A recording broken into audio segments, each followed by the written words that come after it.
لوگوں کو نظارے دکھائے اور ہمیں سمجھانے کے لیے دکھائے، ہمیں تفکر کی، غور کی دعوت دی کہ دیکھ لینا، اپنے عمل کو پرکھنا۔ تمہارے عمل حضرت موسیٰ کے فرما برداروں جیسے ہیں، جناب ابراہیم کے فرما برداروں جیسے ہیں، یا بن کے بیٹھ گئے ہو؟ اب دربار کا ادب یہ ہے، بے بسی کا یہ حال ہے کہ جوتے لٹکتے ہیں دربار میں، جو آتا ہے جوتا کھینچتا ہے، اور ادب یہ ہے کہ 10 جوتے نمرود کے سر پہ مارو، اور 400 سال جوتے لگتے رہے۔ روتا تھا جو آدمی آتا تھا، منتیں کرتا تھا، کہتا تھا کہیں سے کوئی دوائی مل جائے گی۔ پاگلوں جیسی زندگی گزاری، پاگلوں جیسی سخت، وہ تو حساب، وقوع قیامت تو حساب ہوگا ہی۔ یہاں لوگ پاگل ہو کے مرتے ہیں معاذ اللہ، نفسیاتی مریض ہو کے مرتے ہیں۔ یہاں آخری وقت اتنا سخت آتا ہے کہ دنیا موت کی دعائیں مانگتی ہے میرے بھائی۔ جب انسان ظلم کرتا ہے تو بھول جاتا ہے کہ شاید مجھے پوچھے گا کوئی نہیں۔ جب وہ زیادتی کرتا ہے تو بھول جاتا ہے۔ جب وہ کسی کا حق کھاتا ہے تو وہ کہتا ہے شاید اس کا تو وارث ہی کوئی نہیں جس کو میں لوٹ رہا ہوں۔ لیکن جب اللہ کی پکڑ آتی ہے، حجاج بن یوسف ظالم تھا، اس نے اچھے کام بھی کیے تھے۔ قرآن پاک پر زیر زبر آراب حجاج بن یوسف نے لگوایا۔ محمد بن قاسم کو ہندوستان سندھ کے علاقے فتح کرنے بھی حجاج بن یوسف نے بھیجا تھا۔ ساری خوبیاں اپنی جگہ پر، ظالم بہت بڑا تھا۔ کسی آدمی نے اس کے سامنے کونے کی طرف منہ کر کے ساتھ والے سے بات کر لی تو کہنے لگا میرے خلاف کیا، اس کو لے جاؤ، 2 ٹکڑے کر کے واپس لے آؤ۔ توتی بولتا ہے نا اقتدار، جب کسی کے ہاتھ اقتدار ہوتا ہے نا، وہ چاہے ایک گھر کا کیوں نہ ہو، وہ 10 بندے فیکٹری میں کام کرتے ہو اور جو ان کا مالک ہوتا ہے وہ کہتا میں مالک ہوں، مجھے مانو۔ جب تو صاحب اقتدار ہوتا ہے نا، جب تو سسر بن کے بیٹھتا ہے اور کسی غریب گھر کی بہو آتی ہے 2-4 تو کہتا میرا اقتدار ہونا چاہیے۔ جب میں کھانسنے لگوں تو ہر آدمی کے ہاتھ میں ٹشو پیپر ہونا چاہیے۔ جب میں بولنے لگوں تو بندے ہوئے ہاتھوں سے ہر آدمی جی کرتا ہوا کھڑا ہونا چاہیے۔ جس آدمی کا، اور یہ کام بہو بھی کرتی ہے کئی دفعہ، وہ بھی کہتی ہے کہ تمہیں پتا نہیں میں کتنا لمبا چوڑا جہیز لے کے آئی ہوں، جب میں سونے کے لیے اپنے بیڈ روم میں جاؤں تو خبردار بوڑھے بابے کو اجازت نہیں کہ وہ کھانسے۔ اماں کو چاہیے کہ اگر اس کو بڑی سخت پیاس بھی لگی ہے تو میرے سوتے سوتے باورچی خانے میں برتن نہ کھٹکھٹائے۔ جو جہاں بھی جس اسٹیج پہ بھی بیٹھتا ہے وہ کہتا ہے کوئی نہیں مجھے پوچھنے والا، میں مطلق العنان ہوں۔ جوان بوڑھوں کا مذاق اڑاتے ہیں، سمجھتے ہیں شاید کبھی بوڑھے نہیں ہونا، مذاق اڑاتے ہیں۔ تندرست لوگ بیماروں کا مذاق اڑاتے ہیں، شاید کبھی بیمار نہیں ہونا۔ حجاج بن یوسف ظالم تھا، ظلم کرتا تھا، زیادتی کرتا تھا۔ حضرت سعید بن جبیر ایک تابعی بزرگ تھے، اتنے بڑے بزرگ تھے کہ ساری رات نماز پڑھتے تھے، سارا سال روزہ رکھتے تھے۔ ایک دن انہوں نے منبر پہ بیٹھ کے کہا کہ حجاج ظلم سے باز آ جائے ورنہ اللہ کی لاٹھی بڑی بے آواز ہے۔ اللہ کی لاٹھی، اس کا کیا مطلب ہوتا ہے؟ اس کا مطلب ہے جب رب کی لاٹھی چلتی ہے تو اس کی آواز، جی اس کا پہلے کوئی پیغام، وہ پہلے اعلان نہیں کرتا کہ تگڑے ہو جاؤ لاٹھی چلنے لگی ہے، لاٹھی چلتی ہے پر اس کی آواز، سمجھ آ رہی ہے میری بات کی؟ جمعۃ الوداع کے لیے تشریف لانے والے عوام خاص غور فرمائیے گا۔ حجاج بن یوسف کو پتا چلا کہ حضرت سعید بن جبیر نے میرے خلاف بات کی، بلا لیا، کہنے لگا تو نے میرے خلاف بات کی ہے؟ فرمانے لگے کی ہے۔ کہنے لگا تجھے پتا ہے میں قتل کر دوں گا؟ آپ فرمانے لگے نہ تو زندگی کا مالک ہے نہ موت کا مالک ہے، تو کیسے قتل کر؟ کہنے لگا تجھے پتا ہے میرا؟ فرمایا میں نے تجھے نہیں، میں نے تو کئی شداد، کئی حماد، کئی قارون، کئی فرعون، کئی نمرود دیکھے، کئیوں کی داستانیں سنی، تو کون ہے؟ تو تو چھوٹا سا ہے۔ ایک جملہ ہے مولانا جلال الدین رومی کا، بڑے درویش تھے، ایک بات کہہ گئے، کہنے لگے نمرود جتنے پیسے نہیں، فرعون جتنی حکومت نہیں، قارون جتنی دولت نہیں، ورنہ فرمانے لگے میرے زمانے میں بھی کئی لوگوں کا خدا بننے کو دل کرتا ہے، کئی لوگوں کا دل کرتا ہے، لیکن نمرود جتنے پیسے، فرعون جتنی طاقت اور قارون جتنی دولت نہیں، ورنہ ہو سکتا ہے لوگ دعویٰ کر جائیں معاذ اللہ ثم معاذ اللہ۔ یہ آج سے کئی 100 سال پہلے وہ کہہ رہے ہیں، آج تو حالات بڑے ابتر ہیں، اس کی نسبت خطرناک ہے۔ فرمانے لگے حضرت سعید بن جبیر تو زندگی موت کا مالک نہیں۔ کہنے لگا پکڑو قتل کرو اسے، لے جاؤ۔ جب پکڑ کر کھینچ کر لے جا رہے تھے نا تو حضرت سعید بن جبیر مسکرانے لگے۔ اب ظالم کے سامنے مسکرائے تو اس کو بڑا غصہ آیا، یہ میرا مذاق اڑاتا ہے؟ بلا لیا، ادھر آؤ، کیوں مسکرا رہے ہو، کیا ہوا؟ تو حضرت سعید بن جبیر کہنے لگے میں مسکرا رہا ہوں تیری بیوقوفی پر اور اپنے اللہ کی دی ہوئی ڈھیل پر۔ میں مسکرا رہا ہوں کہ یا اللہ کیا بات ہے، کیا تیرا شان ہے، کیسے لوگوں کو ڈھیل دی ہوئی ہے۔ میں مسکرا رہا ہوں تیری بیوقوفی پر کہ تو سمجھتا ہے شاید مجھے پوچھنے والا کوئی نہیں۔ کہنے لگا اس کو باہر نہ لے جاؤ، میرے سامنے قتل کرو۔ ٹھیک ہے جی، قتل کرنے لگے تو حضرت سعید بن جبیر نے منہ کعبے کی جانب کر لیا۔ انی وجہت وجہی للذی فطر السماوات والارض حنیفا وما انا من المشرکین۔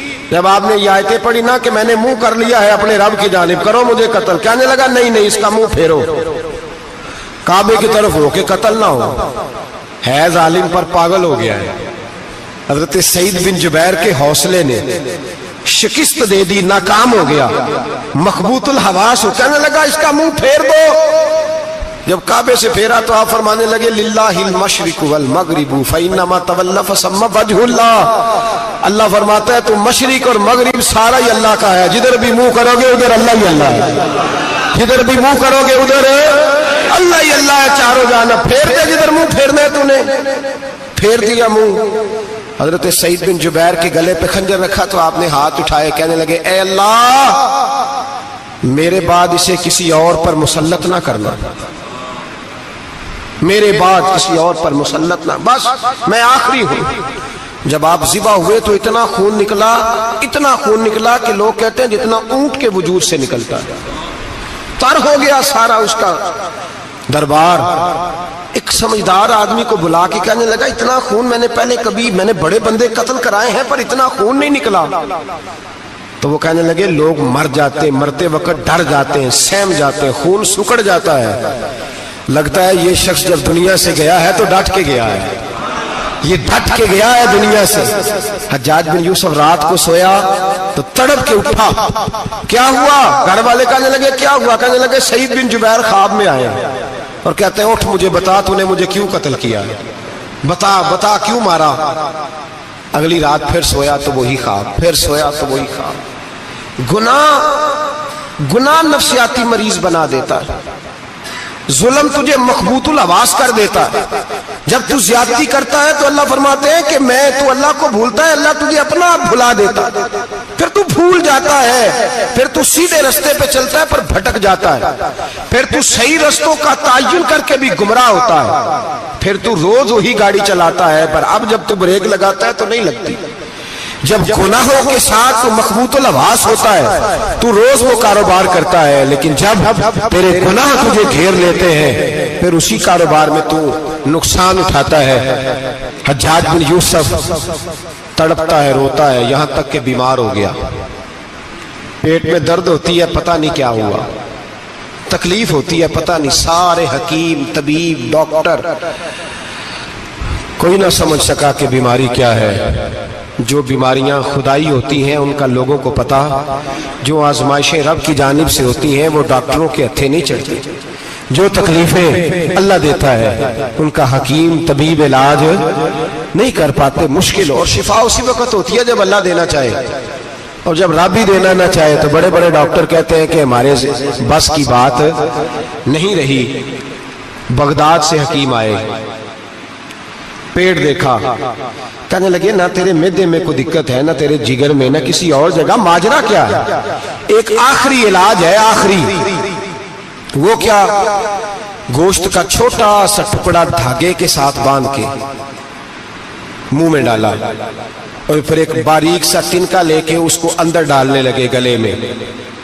وہ گوشت کا ٹکڑا جب حلق کے اندر اتر گیا اس حکیم نے واپس کھینچا تو کیسے ایسی بدبو آئی جیسی کبھی سونگی نہ تھی، جانور کیڑے مکوڑے لگے ہوئے باہر نکلے اور جب دیکھا تو جتنے محل میں لوگ بیٹھے تھے چلاتے ہوئے نکل گئے کہ یہ کیا مصیبتیں ہیں۔ حکیم بھی اٹھ کے دوڑنے لگا، کہا تجھے کیا ہوا؟ کہنے لگے حجاج تیری بیماری زمینی نہیں، تیری مصیبت زمینی نہیں۔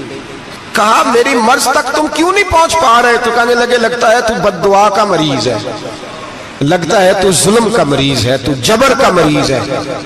تڑپتا رہا، سسکتا رہا۔ ایک وقت وہ بھی آیا کہ گھر والوں نے کمرے میں بند کر کے تالا لگا دیا، دیوار سے ٹکرے مارتا۔ او بھائی، جو گناہوں کے بیمار ہوتے ہیں انہیں شفا نہیں ہوتی، جو ظلم، جبر، بربریت کے بیمار ہوتے ہیں انہیں سکون قلبی میسر نہیں آتا۔ دوائیاں ان بیماریوں کی بنی ہوئی ہیں جو بیماریاں زمینی ہیں، جو بیماریاں خوراک کی بد پرہیزی سے ہوتی ہیں، جو گناہوں کی بد پرہیزی سے ہوتی ہیں، ان کی بیماریاں، ان کی شفا توبہ ہے، ان کی شفا رجوع اللہ ہے، ان کی توبہ اللہ سے معافی مانگنے سے شفا ہوتی ہے۔ حجاج جب مرنے لگا تو بلایا، یہ رنگ بھی ذرا ملاحظہ کیجئے گا، دو چار قریبیوں کو بلایا، پتہ ہوتا ہے نا اپنے کرتوتوں کا آدمی کو، پتہ سارا ہے سردار نوکیتی ہے، جب پتہ ہوتا ہے سارا، بلا کے کہنے لگا جب میں مر جاؤں تو مجھے رات کو دفن کرنا۔ کیوں بھائی؟ عورت ہے؟ کہنے لگا نہیں رات کو دفنانا۔ ٹھیک ہے رات کو دفنا دیں گے۔ پھر کہنے لگا جب صبح ہو جائے تو صبح ہونے سے پہلے پہلے میری قبر زمین کے برابر کر دینا، نشان مٹا دینا۔ کہا وجہ؟ تو کلمہ پڑھتا ہے، حضور کا حکم ہے کہ قبر کم از کم ایک بالش، ایک گٹ اونچی ہونی چاہیے زمین سے، کم از کم، تو تیری قبر مٹا دے، وجہ؟ پتہ ہوتا ہے اپنے ظلموں کا۔ کہنے لگا مجھے پتہ ہے لوگ میرے مرنے کے بعد میری قبر بھی نہیں چھوڑیں گے، دنیا میں تو میرے جبر کی وجہ سے کوئی آ نہ سکا، لیکن میری قبر بھی لوگ جنازوں میں باتیں شروع کر دیتے، جنازوں میں نے ایسی بھی داستانیں سنی ہے کہ کوئی مرا تو لوگ جوتوں کا ہار قبر پہ ڈالا ہے۔ نہیں بھائی، تو جب زندہ تھا تو تیرے جبر ظلم کی وجہ سے نہیں کو بول سکا۔ ایک تو ہے قیامت میں حساب ہوگا، یہاں دنیا میں حساب ہونے لگتا ہے۔ اتنی لمبی زبانیں لوگوں کی لٹک کر مرتے وقت باہر نکل آتی ہیں۔ دعا کریں، جمعہ ہے، اللہ تعالیٰ ایمان کی موت عطا فرمائے، دعا فرمائے رب تعالیٰ اللہ تبارک و تعالیٰ توبہ کر کے جانے کی توفیق عطا فرمائے، جاگے جاگے اور سنے اور دعا کرے، اے اللہ تو ہمیں ظلم سے ویسے ہی محفوظ فرما، اگر ہم زیادتی کرنے لگے تو اے اللہ ہمیں اس سے منع فرما، ہمیں اس سے تو یہ توفیق دے کہ ہم باز آ جائیں اس گناہ سے۔ میرے بھائی، ایک تو دنیا میں سزا ہے، پھر قیامت کی سزا ہے، پر وہ زیادہ سخت ہے، وہ زیادہ سخت ہے۔ ہم لوگوں نے نا ہیلے بہانے بڑے بنائے ہوئے ہیں۔ بینک کے ساتھ کاروبار کرنے والا کہتا ہے نہیں نہیں مجبوراً لیا ہے، مجبوراً مر رہا تھا تو آخری لبوں پہ تھا تو جائز ہے، جائز ہے۔ اس وقت جب تجھے کھانے کو لقمہ نہ لگے تو حرام کھانا بھی جائز ہے۔ کیا دقت تھی؟ کیوں اللہ رسول کے مقابلے میں کھڑا ہوا تو؟ کیوں سود کا دھندا کیا؟ کیا تکلیف تھی؟ کہاں تو الجھ گیا تھا؟ ہم جان بوجھ کے اپنے لئے جہنم کٹھی کرتے ہیں، پھر کہتے ہیں سکون نہیں زندگی میں۔ کہاں سکون آئے گا؟ کیسے آئے گا؟ ہم نے خود آگ لگائی ہے چمن میں اپنے۔ جو قیامت کی سزا ہے، میرے نبی پاک علیہ السلام نے فرمایا رب تمہیں سامنے کھڑا کرے گا، اور کس طرح کھڑا کرے گا؟ فرمایا لوگوں کے وجود سے کپڑے اتر جائیں گے، زمین اس طرح دہکے گی جس طرح تانبا زمین پہ رکھا جائے اور آگ جلائی جائے۔ تانبا دیکھا آپ لوگوں نے؟ یہ بھی گرمی گزری ہے نا، تو فرش پر جب سورج پڑتا تھا تو ننگے پاؤں چلا نہیں جاتا تھا، صحیح کہہ رہا ہوں؟ ننگے پاؤں، بچے کا پیر زمین پہ لگتا تو چیخ اٹھتے ہیں، کہتے ہیں وہ جل گیا پیر، حالانکہ یہ فرش دنیا کے ہیں۔ اور اگر تانبے کے اندر خاصیت ہے کہ اگر کوئی دھات جلدی اور زیادہ گرم ہوتی ہے تو وہ تانبا ہے۔ میرے نبی نے مثال دی تو اس کی دی جو سخت تھا، فرمایا تانبے کی طرح زمین تپائی جائے گی، اور پھر ننگے پاؤں رب تمہیں کھڑا کرے گا۔ آج سورج کی پشت تمہاری جانب ہے، قیامت میں منہ تمہاری جانب ہوگا۔ نیزہ آپ نے دیکھا ہوگا، نیزہ ہوتا تھا، فرمایا یہ جو تم نیزے دیکھتے ہو صرف سوا نیزے کے برابر سورج قریب آ جائے گا، اور پھر اللہ تمہیں سامنے کھڑا کر کے تم سے سوال جواب کرے گا۔ اور حضور نے کہہ دیا ہے تو اب کسی نعت خواں کے کہنے سے بات بدل سکتی، کسی پیر کے کہنے سے جملہ بدل سکتا، کسی خطیب کے کہنے سے فکر نہ کرنا وہ سامنے جنت پڑی ہے، اب بات بدل سکتی؟ خدا کی رحمت پر بھروسہ رکھنا ضروری ہے، نبی پاک کی شفاعت کی امید رکھنا، بولیے، لیکن جو حضور نے بیان کیا ہے اس کو ماننا بھی یہ بھی ضروری ہے۔ میرے نبی پاک نے فرمایا اللہ تم سے حساب لے گا اور اللہ پوچھے گا، تم نے جواب دینا ہے۔ حضور کس کس شے کا؟ فرمایا جو پہنتے ہو اس کا جواب نہیں دینا، جو کھاتے ہو اس کا جواب نہیں دینا، جو اللہ کے راستے میں دیتے ہو اس کا جواب، باقی ہر شے کا جواب دینا ہے۔ ادھر جو پلاٹ ہے اس کا بھی جواب دینا ہے، اور جو وہ جو بچوں کو پیسے بتائے ان کا بھی جواب دینا ہے، جو چھپائے ہیں ان کا بھی۔ ثم لتسألن یومئذ عن النعیم، جو کمیٹی اپنے محلے میں ڈالی ہے اس کا بھی جواب دینا ہے، جو سسرال کے علاقے میں ابا جی سے چوری ڈالی ہوئی ہے اس کا جواب بھی، سب کا جواب دینا ہے، تمام حساب کتاب۔ اور اللہ فرماتے ہیں میں سامنے کھڑا کر کے ہر سوال کا تجھے جواب، تجھے ہر سوال کا جواب حساب۔ اچھا یہ جو بڑے لوگ تھے وہ حساب سے ڈرتے تھے، ہم چھوٹے لوگ ہیں ہم حساب سے ہم نہیں ڈرتے، ہم کہتے ہیں دیکھی جائے گی۔ بڑے لوگ جو تھے وہ حساب سے، حضرت ابو بکر صدیق دعا کرایا کرتے تھے، دعا کرو اللہ مجھ سے حساب نہ پوچھے۔ حضرت عمر فاروق رضی اللہ تعالیٰ عنہ اپنے بیٹے سے کہتے تھے بیٹا اپنے باپ کے لیے رحمت کی دعا کرنا، میں درگزر والا ہوں، میں حساب والا کوئی نہیں۔ بڑے لوگ ڈرتے تھے، بڑے لوگ۔ حضرت عثمان غنی قبر پہ کھڑے ہوتے تھے تو داڑھی آنسوؤں سے بھیگ جاتی۔ غلام کہتے ہیں حضور 3 دفعہ نبی پاک نے آپ کو جنت کی بشارت دی ہے، 3 دفعہ بشارت دی ہے، تو آپ کیوں اتنا روتے ہیں؟ عثمان غنی فرماتے جس رسول نے مجھے جنتی کہا ہے اسی محبوب نے مجھے فرمایا تھا عثمان قبر آخرت کی منزلوں میں سے پہلی منزل ہے۔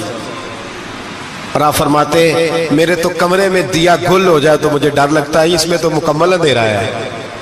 آپ فرماتے کھڑکیاں بند ہو تو دم گھٹنے لگتا ہے، اس کو تو دروازہ ہی کوئی نہیں، روشن دان تک نہیں۔ بھائی جو بڑے تھے وہ ڈر رہے تھے۔ مولا علی شیر خدا نماز کا وضو کر کے کانپتے تھے، کانپتے۔ علی آپ مرحب کے سامنے نہیں کانپے، خیبر کا دروازہ اکھاڑتے نہیں کانپے، بدر احد خندق حنین اور خیبر میں نہیں کانپے، تو یہاں آپ فرمانے لگے مالی کے سامنے جاتے ہوئے ڈر آتا ہے۔ بڑے لوگ کانپتے تھے، بڑے لوگ۔ آج کون سا جمعہ ہے؟ سارے بولیے۔ حالانکہ یہ اگلے سال دوبارہ آئے گا، ہمارا نہیں پتا کہ ہم ودا ہو جائیں کہ کیا بنے۔ یہ کون سا جمعہ ہے؟ آیا جمعۃ الوداع، آئے ہم پڑھیں۔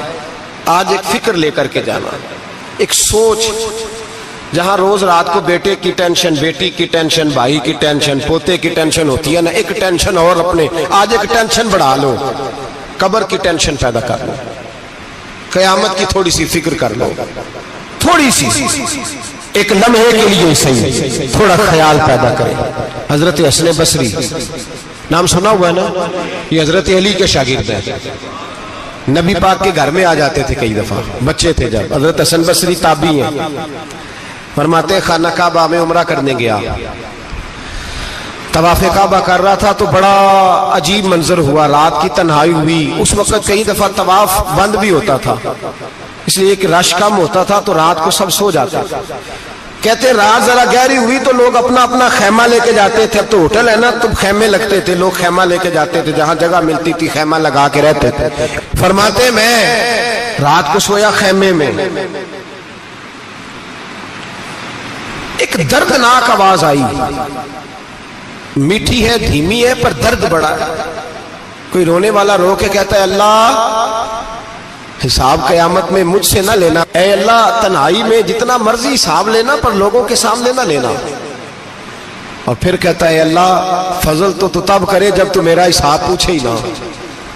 پھر چند منٹ گزرے تو پھر وہ رونے لگا، میرے کانوں میں آواز آئی، کہنے لگا اے اللہ حساب تو ان کا لیا جاتا ہے جو حساب کے قابل ہوتے ہیں۔ اعلیٰ حضرت کہتے ہیں نا رضا سے تو کیا حساب لے گا، رضا بھی کسی حساب میں ہے۔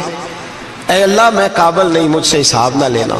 کہتے تھوڑی دیر گزری تو پھر وہ رونے لگا، پھر ذرا سانس سنبھلے تو پھر کہنے لگا اے اللہ میں تو لوگوں کو کوئی بندہ حساب پوچھ لے تو نہیں دے سکتا، میں تجھے کیسے حساب دوں گا؟ پھر تڑپنے لگا۔ کہتے تھوڑی دیر گزری تو پھر ایک لفظ انہوں نے کہے رونے والے نے، کہنے لگے اللہ دیکھ تیرے محبوب کا فرمان ہے جو معافی مانگے تو اسے معاف کر دیا کرتا ہے۔ اے اللہ میں معافی مانگنے آیا ہوں اور مسجد نہیں آیا، میں کعبۃ اللہ ہی آ گیا ہوں۔ کہتے وہ اتنا روئے کہ چیخ آئی ان کی، اور جب دھڑام سے کوئی زمین پہ گرا تو میں پریشان ہوا کہ اب تو بے ہوش ہو گیا۔ فرماتے ہیں میں زور سے اٹھا فٹافٹ اور اس شخص کی طرف بڑھا۔ میرے دل میں خیال ہے کوئی گناہگار ہے بیچارہ، تو چلو میں بھی دعا کرتا ہوں، اس کو کہتا ہوں بیٹے فکر نہ کر، اللہ تیری مدد کرے گا۔ فرماتے ہیں میں گیا اس نیت کے ساتھ کہ میں کہوں گا چلو اٹھو تم بھی دعا کرو، میں بھی کرتا ہوں، اللہ ہم سے حساب نہ پوچھے۔ کہتے میں گیا تو وہ شخصیت بے ہوش پڑی تھی، کالے سیاہ بال ان کے چہرے پہ بکھرے ہوئے تھے۔ کہتے لوگوں جب میں نے زلفیں ہٹائیں چہرے سے تو میرا وجود کانپنے لگا آسمان ٹوٹ پڑے گا، زمین پھٹ جائے گی، ستارے بکھر جائیں گے، آج بہ جائیں گے سمندر۔ فرماتے ہیں میری چیخیں نکل گئی، یہ کوئی گناہگار تو نہیں، یہ تو حضرت فاطمہ کے پوتے امام زین العابدین ہے، یہ تو امام حسین کا وہ بیٹا ہے جو کربلا میں تنہا بچے تھے۔ فرماتے ہیں میں امام کا چہرہ دیکھا تو بھاگ کے آیا اور میں نے اپنی داڑھی ان کے پیروں کے ساتھ مس کی اور میں نے کہا حضور اٹھئے۔ امام اٹھے تو میں نے کہا شہزادے تیرے تو اشارے سے اللہ کئی گناہگاروں کو بخشے گا، تیری تو دعا سے اللہ بخشے گا، یہ کیا کر رہے ہو؟ تو امام زین العابدین کہنے لگے حسن بصری ادھر آ یار، ادھر آؤ بزرگو، میرے دادا کے پاس رہنے والے ہو، میں نے نا آج ہی سنا ہے کہ اس کا عذاب بڑا سخت ہے، آؤ میرے لیے دعا کرو، اللہ پاک مجھ سے حساب نہ پوچھے۔ کہا حضور نہ کریں۔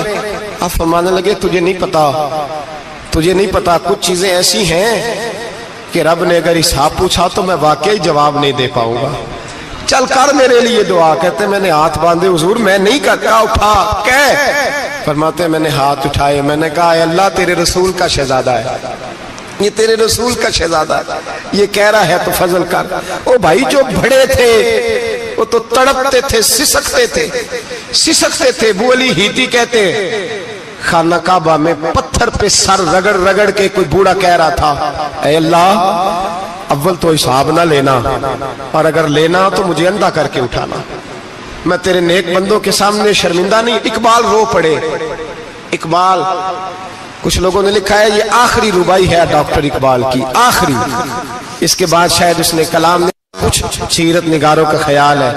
اقبال مدینے کی طرف منہ کر کے کہنے لگے تو غنی از ہر دو عالم من فقیر، اللہ تو غنی ہے میں تو فقیر ہوں، روز محشر عذر ہائے من پذیر، اے اللہ اول تو میرا کوئی عذر قبول کر لینا محشر کے دن، اور اگر نہ کرنا ہوا اگر تمہیں بینم حسابم ناگزیر، اگر ضرور ہی میرا حساب لینا ہے، اے اللہ اگر تو نے ضرور لینا ہے، اے اللہ اگر ضرور ہی لینا حساب، اول تو میرا عذر مان لینا، میری کمزوری پہ رحم کرنا، اے اللہ میرے بڑھاپے پر میری کمزوری پر رحم کرنا، اگر ضرور حساب لینا ہے از نگاہ مصطفیٰ پنہا بغیر، تو اے اللہ ذرا حضور کی نگاہوں سے اوجھل کر کے لینا، اے اللہ مجھے شرم آئے گی، میرے مصطفیٰ کریم فرمائیں گے میں تو تجھے ہر بات سمجھا کے آیا، ایک جگہ تیری رہنمائی کر کے آیا، تو کیسے عمل ذرا اوجھل کر کے از نگاہ مصطفیٰ پنہا بغیر، ذرا حضور کی آنکھوں سے اوجھل کر کے سائیڈ پہ کر کے لینا، میں برداشت نہیں کر پاؤں گا۔ حضرت ابو علی ہیتی کہتے ہیں بابے نے سر رکھا ہوا ہے اور کہتے ہیں اللہ مجھے اندھا کر کے اٹھانا۔ فرماتے میں گیا، میں نے کہا چلو میں دعا کرتا ہوں جا کے۔ فرماتے جب میں نے جا کے بزرگوں کی کمر پہ ہاتھ رکھا، ان کا چہرہ دیکھا تو یہ کوئی گناہگار تو نہیں، یہ تو بغداد کے پیر عبد القادر جیلانی ہے، یہ تو محبوب سبحانی غوث سمدانی ہے، یہ تو وہ شخص ہے جو قدم لگائے تو اللہ ولایت عطا کرتا ہے۔ جو بڑے تھے وہ ڈر رہے تھے، معین الملت والدین، عطائے رسول، ہند الولی، غریب نواز حضرت خواجہ معین الدین اجمیری رحمت اللہ علیہ، خواجہ قطب الدین بختیار کاکی کو تنہائی میں بلا کے کہنے لگے معین الدین سید زادہ ہے، معین الدین حضور کے خاندان میں پیدا ہوا ہے. معین الدین سے اس کے پیر کو بڑی امیدیں تھیں. معین الدین کو رسول پاک نے ہندوستان بھیجا تھا، پر قطب الدین یار معین الدین تبلیغ کا حق نہیں ادا کر سکا. حضرت خواجہ قطب الدین کہنے لگے حضور 90 لاکھ تو مسلمان کر دیے، اور کیا حق تھا؟ فرمایا نہیں، جب تو تہجد کی نماز پڑھے نا بیٹا اپنے لیے دعا مانگنا تو خدا سے کہنا مولا میرے پیر کی کوتاہیاں معاف کر. وہ جس اعزاز کا تھا وہ کام نہیں کر سکتا. جو بڑے تھے ان کی تو باتیں بڑی تھی. یہ جو ہم چھوٹے آئے ہیں نا نئے، ٹکٹیں دیتے پھرتے ہیں، ٹکٹیں. بے نمازی جاہل ان پڑھ پیر ٹکٹیں بانٹتا ہے لوگوں کو، تو بھی بخشا ہے تو بھی بخشا ہے. وہ 90 لاکھ لوگوں کو رائے حق پر لگا کے بھی کہتے تھے نہیں، حق تو یہ ہے کہ حق ادا نہ ہوا، حق تو یہ ہے کہ حق کوئی شاہی پلے نہیں. ڈٹا ہوا کھڑا ہے مسلمان، ڈٹا ہوا. یہ حساب سنے. کسی نے حضرت ابو ہریرہ سے کہا کہ کوئی ایسی حدیث سناؤ جو آپ کو بھی بڑی محبوب ہو. حضرت ابو ہریرہ نے چیخ ماری، رونے لگے اور بے ہوش ہو گئے. پھر ہلایا، پانی پلایا، اٹھے، کہا حضور بات کی تھی حدیث سنائے. پھر رونے لگے. ہمیں تو نہیں نہ رونا آتا، ہمیں تو تب آتا ہے جب بیٹا بات نہ مانے، ہمیں تو تب آتا ہے جب کاروبار میں نقصان ہو جائے، ہمیں تو تب رونا آتا ہے جب ہمارا کوئی دوست ہمارے بارے میں غلط بات کر دے، بے عزتی دنیا کی ہو جائے. حضرت ابو ہریرہ 3 دفعہ ہوش آیا، 3 دفعہ روئے اور کہنے لگے عزیزو یہ وہ والی حدیث ہے کہ میں سوچتا بھی ہوں تو میں تڑپ اٹھتا ہوں. کہا کون سی حدیث؟ تو حضرت ابو ہریرہ کہنے لگے میں نے نبی پاک سے سنا ہے قیامت میں سب سے پہلے علماء کا حساب ہوگا. سب سے پہلے علماء کا. رب کریم فرمائے گا تمہاری دین کے نام پر بڑی موجیں تھیں، تمہارے بڑے پوسٹر چھپتے تھے، لائنیں بنا کے لوگ تمہارے ہاتھ چومتے تھے، لوگ تمہاری گھڑی کو بھی چومنا اپنے لیے سعادت سمجھتے تھے. بتاؤ میرے رسول کے نام پر کھانے والوں کیا کر کے آئے ہو؟ عمل بتاؤ، عمل. موج بڑی کی نا تم نے، بتاؤ عمل. علماء عالم عرض کرے گا اے اللہ میں جگہ جگہ تیرے رسول کے دین کی بات کرتا تھا، میں قرآن کے درس دیتا تھا، میں راتیں بیدار رہ کے تیاریاں کرتا تھا، میں جو بن سکا کیا. رب فرمائے گا نہیں، تو نے تو اس لیے کیا تھا کہ لوگ تجھے پیر صاحب کہیں، مولانا صاحب کہیں، تیرے نعرے لگائیں تو لگے نہیں پھر تیرے نعرے. پھر لوگوں نے لمبے لمبے القابات پکارے نہیں تیرے. حضور سید عالم علیہ السلام فرماتے ہیں پہلا حساب اس کا لے گا جو عالم کہلاتا تھا. رب پوچھے گا تجھے طاقت دی، ہمت دی، بولنے کی صلاحیت دی، اپنے فضل سے دی، بتا کیا کما کے آیا ہے. حضرت ابو ہریرہ روتے ہیں، کہتے ہیں میں بھی تو حدیثیں سناتا ہوں، میں بھی تو عالم ہوں، میرے پیچھے بھی تو لوگ بھاگتے ہیں. لوگوں بتاؤ اگر اللہ نے ابو ہریرہ سے پوچھا تو کیا جواب دے گا؟ اللہ فرمائے گا علماء کے لیے بخاری مسلم ہے، انہیں اٹھاؤ اور جہنم میں ڈال دو. امام غزالی فرماتے ہیں اگر کسی عالم کو سزا ملی تو سب سے سخت عالم کو ملے گی.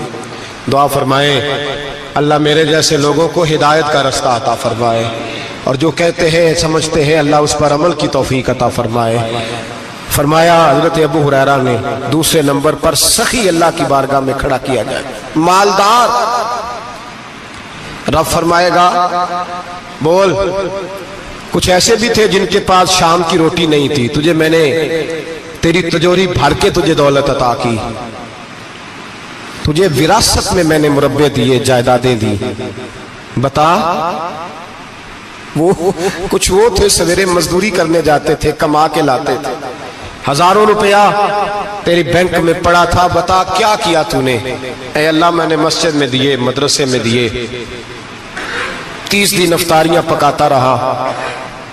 اللہ فرمائے گا تو جھوٹ بولتا ہے، تو سارا کچھ اس لیے کرتا تھا کہ لوگ تجھے سخی کہے.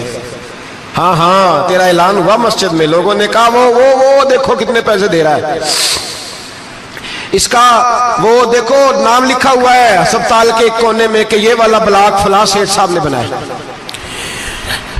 یہ دیکھو لکھا ہوا ہے کہ یہ کمرہ مدرسے کا اس نے بنایا، تو لکھ دیا گیا، نعرے لگ گئے، اب جا دوڑ جا. اللہ جہنم میں پھینک دے گا. فرمایا پھر شہید کھڑا کیا جائے گا. ہاں بھئی تجھے طاقت دی، ہمت دی، بتا کہاں خرچ کی، کہاں؟ اے اللہ شہید ہی ہو گیا. فرمایا وہ تو اس لیے ہوا تھا کہ لوگ تجھے شہید کہیں، بہادر کہیں، تیرے نام پہ روڈ کا نام رکھا جائے، تمغہ حسن کارکردگی ملے سو مل گیا. میرے لیے بتا کیا کر کے آیا ہے میرے لیے، اسے اٹھاؤ اور جہنم میں پھینک دو. بھائیو عذاب کڑا ہے، عذاب سخت ہے، حساب سخت ہے، اور جو حساب لینے والا ہے اس کو. میں نا تراویح ہو رہی تھی تو قاری صاحب نے ایک سورہ یاسین شروع کی، وَامْتَازُوا الْيَوْمَ أَيُّهَا الْمُجْرِمُونَ.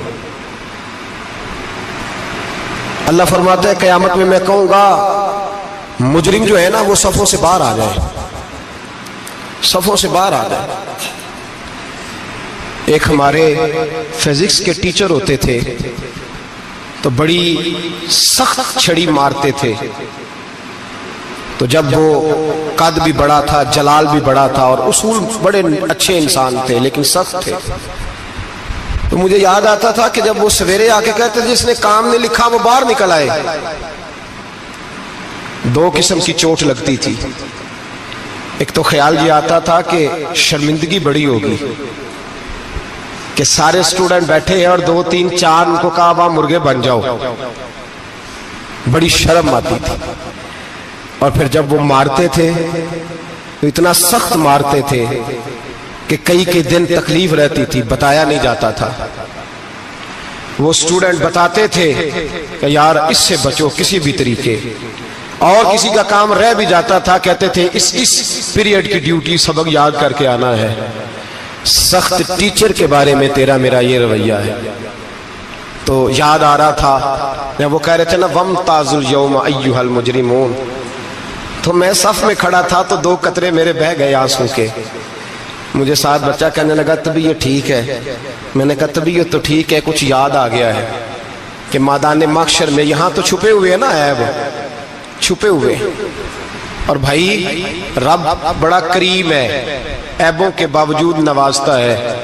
میرا دعویٰ یہ ہے اگر ہمارے عیب کھل جائیں، لوگ ہمیں دھرتی پہ جینے نہ دیں، لوگ جینے نہ دیں، نکال دیں، اپنے بھی ہمیں برداشت نہ کریں، یہ تو اس کا کرم ہے.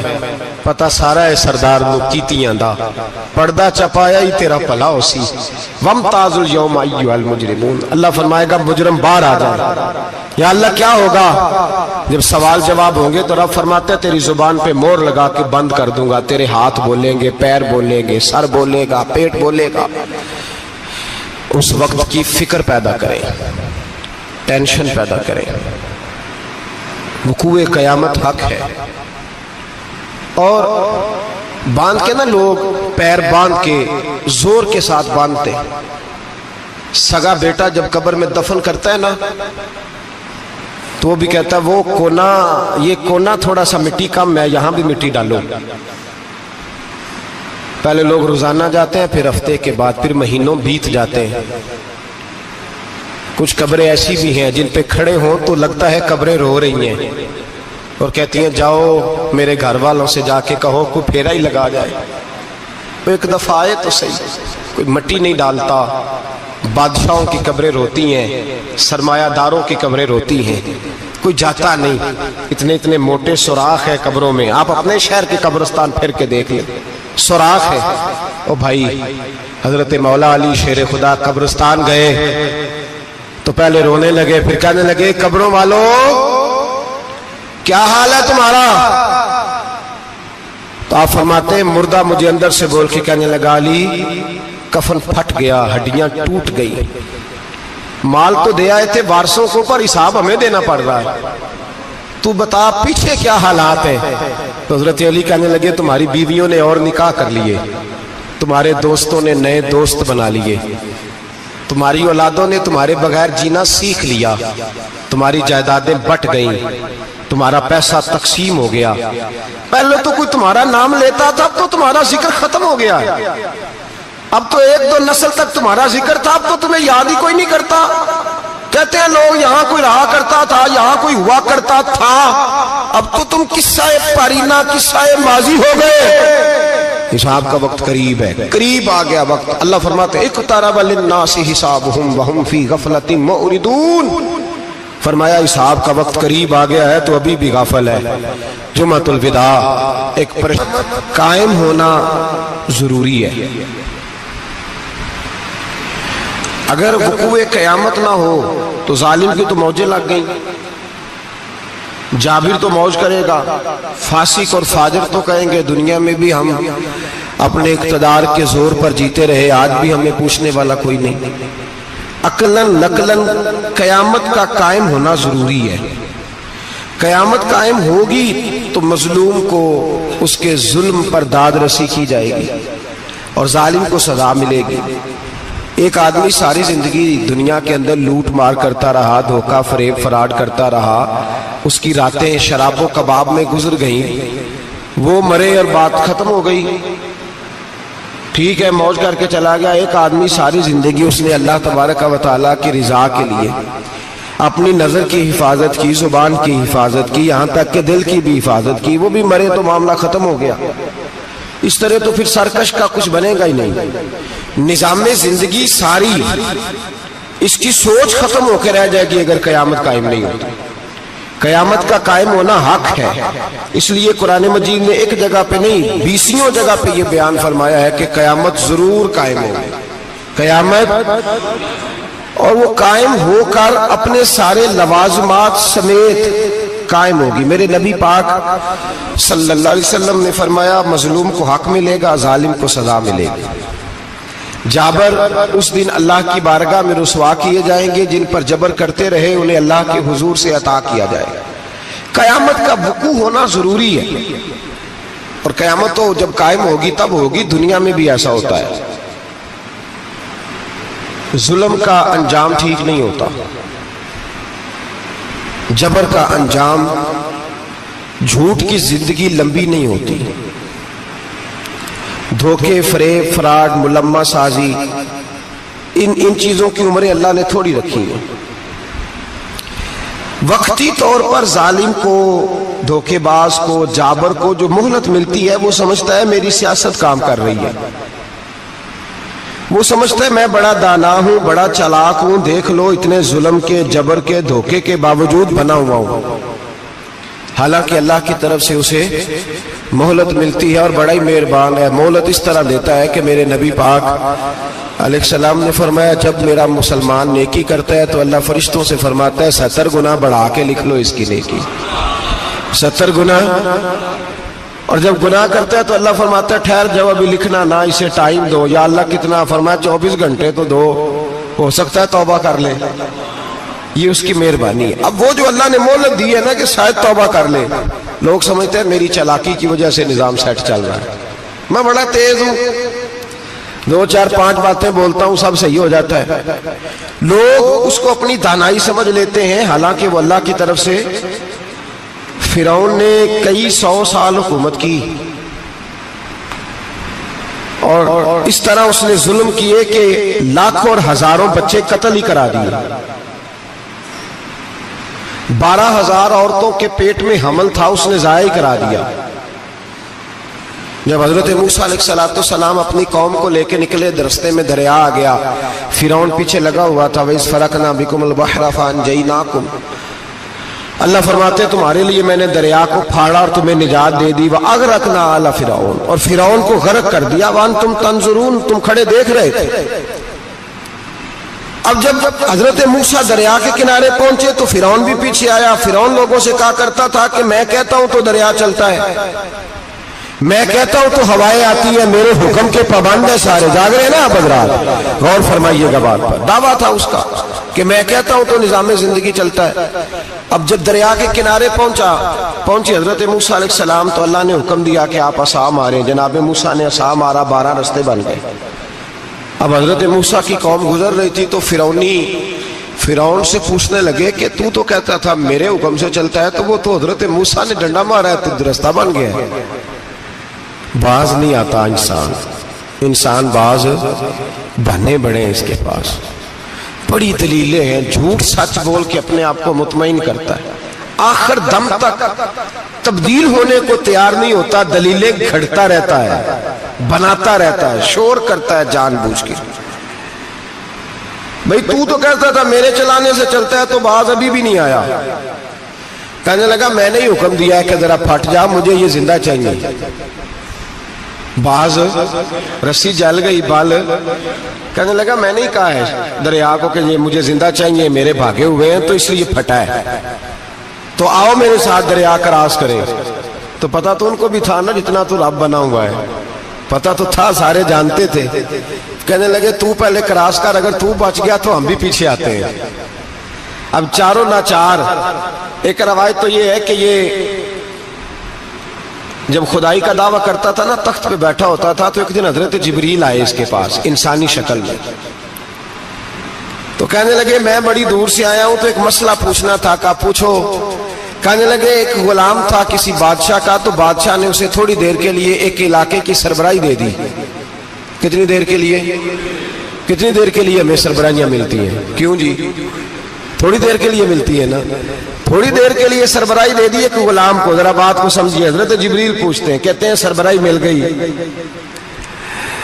اب وہ مالک ہی بن کے بیٹھ گیا ہے، وہ بات ہی نہیں سنتا، اس کو تھوڑی دیر کے لیے بنایا تھا، وہ تو خدائی کا دعویٰ کرنے لگا ہے، آپ بتائیں اس کا انجام کیا ہونا چاہیے؟ یہ مسئلہ پوچھنے آیا ہوں۔ تو فرعون کہنے لگا اس کا انجام یہ ہے کہ اسے پانی میں گھوتے دے دے کے مار دے۔ انجام کیا ہے؟ بولیے بولیے، کیا انجام ہے؟ کیا انجام ہے جی؟ پانی میں، اللہ اکبر، اپنی سزا تجویز کر رہا ہے۔ اس کی سزا کہ اسے پانی میں گوتے دے دے کے مارو ظالم کو، اسے تھوڑی دیر کے لیے بنایا تھا اور وہ چھائی گیا ہے، قبضہ ہی کر گیا ہے۔ حضرت جبریل کہنے لگے جی آپ لکھ کے دے دیں گے؟ کہنے لگا لاؤ لکھ دیتے ہیں۔ لکھوا لیا، جناب جبریل رکا لے کے تشریف لے گئے۔ اب جب فرعون دریا میں آیا نا تو اللہ نے حکم دیا مل جا، جب دریا ملا چیخنے لگا تو حضرت جبریل آئے، کہنے لگے تیرا ہی فتویٰ ہے، یہ تیری سزا ہی ہے نا، ہم بھی بڑی سزائیں تجویز کرتے ہیں، یہ جھوٹا ہے جی اس کا تو فلانا علاج ہونا چاہیے، تو اگر تو جھوٹ بولے تو یہ فلانا بڑا جاور ہے جی اس کے ساتھ اس طرح ہونا چاہیے، تو اگر تو یہ کام کرے تو جو سزا تو لوگوں کے لیے تجویز کر رہا ہے تو اپنے بارے میں بھی سوچ۔ اب جب غوطے آئے نا، آخری وقت دیکھا وہ فرعون جو کہتا تھا میری مرضی سے دریا چلتا ہے، علامہ ساوی نے تفسیر ساوی میں لکھا ہے تڑپ کے رونے لگا۔ جب یہ مزاج ہے، ایک دفعہ اوپر آتا ہے آدمی جب دریا میں جاتا ہے، اوپر آیا تو چیخنے او میرے حواریو خدا کا واسطہ مجھے بچاؤ۔ کہنے لگے تو کہتا تھا میری مرضی سے چلتا ہے، بے بسی ہے، تڑپتا ہے، روتا ہے، وارث شاہ مان کری نہ وارثاں دا، رب بے وارثہ کر کے مار دائی، تڑپ رہا ہے، چلا رہا ہے، کوئی مدد کو نہیں پہنچتا۔